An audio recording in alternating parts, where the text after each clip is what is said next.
খবর শুরু করলাম যখন ইটিভি যখন আসলো, ওরা যখন খবর শুরু করলো তখন আমরা খবর শুরু করলাম। এই খবর চালানোটাও একটা খুব পিকুলিয়ার ওয়েতে খবর চালানো আমাদের, মানে কারণ আমাদের তো আপলিঙ্কের মেশিন পারমিশন ছিল না। ইটিভি যেমন শুরুতেই ওরা আর্থ স্টেশনের পারমিশন নিয়ে নিছে, জি, কিন্তু আমরা তো আর সেটা পাইনি। তা আমরা কি করতাম, খবর ওই এতে পাঠাইতাম, ফ্যাক্সে খবর পাঠাইতাম। থাইল্যান্ডে আমরা দু তিনজন নিউজ রিডার থাইল্যান্ডে পাঠালাম। পাঠায় ওখানে একটা নিউজ স্টুডিও করলাম, ওদের টেলিপোর্টের নিউজ স্টুডিও করে এইখান থেকে ফ্যাক্সে আমরা খবর পাঠাইতাম, প্রতিদিনের টাটকা খবর। মানে এখন একটা ঘটনা হলো ওটার সঙ্গে সঙ্গে ফ্যাক্সে পাঠাই দিতাম। ফ্যাক্সে পাঠাবো, ওইখানে পড়তো তারা, ওরা আবার ওইটাকে সাজাই নিত, নেওয়ার পর ওরা ওইটা দিয়ে নিউজ পড়তো। তখন ছবি তো দিতে হবে, আমাদের ছবি দিতে হবে। ছবিটা দিতাম আমরা, ছবিটা যাইতো একদিন পর। আচ্ছা, যে আজকে যে ঘটনাটা ঘটলো সেই ছবিটা আমরা একদিন পরে দেখাইতাম, কিন্তু ঘটনাটা সেদিনকেই তখনই ফ্যাক্সের মাধ্যমে ঘটনাটা বা ফ্যাক্স বা টেলিফোনে ঘটনাটা আমরা বলে দিতাম, তখন ওইটা পড়তো। কিন্তু ছবি দেখাইতাম একদিন পর পর। কতগুলো ছবি আছে যেটা দিনেরটাই দিনে দেখাইতে হয়, নাহলে ওর কোনো মূল্য থাকে না।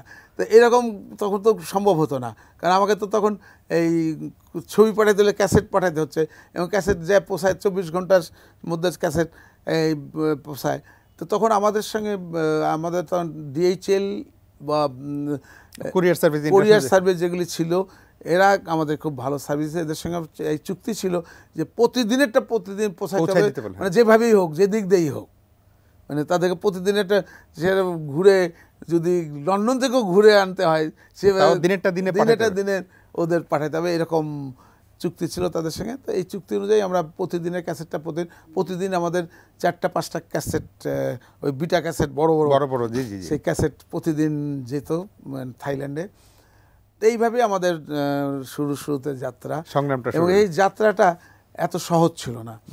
প্রথমবার যখন আওয়ামী লীগ সরকার, সেটা 96 সালে এই যখন চলে যায়, যখন 2001 সালে, তখন যেদিনকে রিজাইন করলো, মেয়াদ শেষ হয়ে গেল, তাদের মেয়াদ যেদিনকে শেষ হয়ে রিজাইন করার জন্য পার্লামেন্টে গেল, তার 1 ঘন্টা আগে আমাদেরকে পারমিশন দেয় নিউজ চালাবার, আর্থ স্টেশনে পারমিশন দেয়।